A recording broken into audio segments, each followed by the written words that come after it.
When you are any kind of starving artist in a big city, you look for any job or career opportunity that you can get just so that you can make your rent for the next month, just so that you can eat that week. And during my second year living in New York City, being a starving artist, I found a job through a temp agency working for the Department of Youth and Community Development for New York City.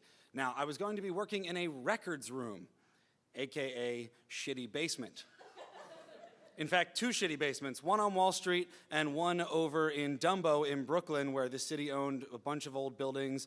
And it was going to be my job, me and a small team, to look for 30 years of files on a bunch of companies that were involved in suits against or for New York City. There were an exorbitant amount of people suing New York City in the summer of 2011, I guess. And so I go to this thing, my first day, and I meet the team. You know, they're not my team, but I'm on this team. And it turns out that I'm going to be the only Caucasian member of this team. All right, you have Bammy, all right, Bammy Kroll, great guy, all right, who's from Guyana. His parents moved here when he was very young. They own a building. He was in the middle of law school, so he was going to be able to look at the files and at least be able to see what the hell we were talking about. All right, there was this other guy named Daryl, all right, African-American man who was also, his parents had also moved from Guyana. All right, he was there just as a laborer. There was another laborer whose name was Angela, whose parents were from Honduras, a black woman, and she had a small child named Danny. Don't know why I remember all these names. Our boss was named Ron. All right, he was about yay big, African-American man, bald head, had served time as a young man, and then worked for 20 years in the New York Sanitation Department. So this was new for him. All right, he was in a shitty records room and not on the back of a shitty truck. So this was new and awesome for him. And then our big boss, Shelly, all right, was as tall as I am, much wider, and had worked 20 years in the New York City prison system. So this was new for her, that she was in this shitty basement records and not getting attacked every day by women in a prison. All right, so this is our team, and I'm just this tall, skinny white guy trying to be an actor, like, this is cool, man, I'm gonna do really well here. All right, and I was there because I have a history degree, so I have archiving experience, which is bullshit. All right. Something I put on a resume that sounded good and got me one job one time.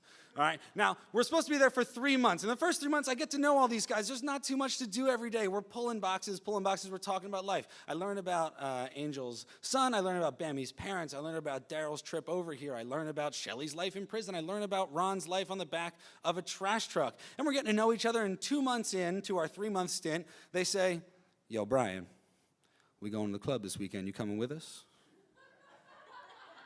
Fuck yeah. These people, I love these people, right? They were so nice, right? They took me shopping so that I would wear the right clothes into the club. When you go to the club and you're the only white guy on the staff, you end up being the only white guy in the club at the Jamaican soca music club on the Lower East Side. And I was there, and I'm not going to show you what it looks like when I grind. It's embarrassing, but I did it. But I was there, and I did it, and it was awesome, and I had a great time. All right? Our 3-month contract gets turned into a 6-month contract. So we're there. We're pulling records. We're doing things. We're talking. I'm learning about Angel's parents, and I'm learning about Bammy owning a building, and I'm learning about how Daryl wants to go back to school, and I'm learning more about Shelly in prison and more about Ron on the back of a tow truck. All right? Trash truck. And we're a couple months in, and we're sitting there one day, and we're bored as hell. And Angel's sitting there. She's undoing her hair. She's doing the thing. And she's like, yo, Bryan, can I give you some braids? Fuck yeah. Do it. My hair was a lot puffier then. I had puffier hair then. And I sat there for 2 hours while Angel pulled back my hair into these awesome cornrows, which were not awesome. They were really embarrassing. You do not want to see them with cornrows, all right? Son of a bitch, it was not good. So we're finishing up, right? We're doing it, we're pulling boxes, we're doing our thing, we're pulling boxes, we're doing our thing. Our 6-month contracts get turned into a 9-month contract. All right, in the end of this 9 months, we're gonna have a company picnic. And at this company picnic, there's gonna be a basketball game. All right, turns out I'm the only white guy on the entire staff of the Department of Youth and Community Development. And I'm like, you know what? I'm gonna play on this team with Daryl and with Bammy, and we're gonna kick some ass in this basketball tournament. And we kicked some ass, and we won that basketball tournament, all right?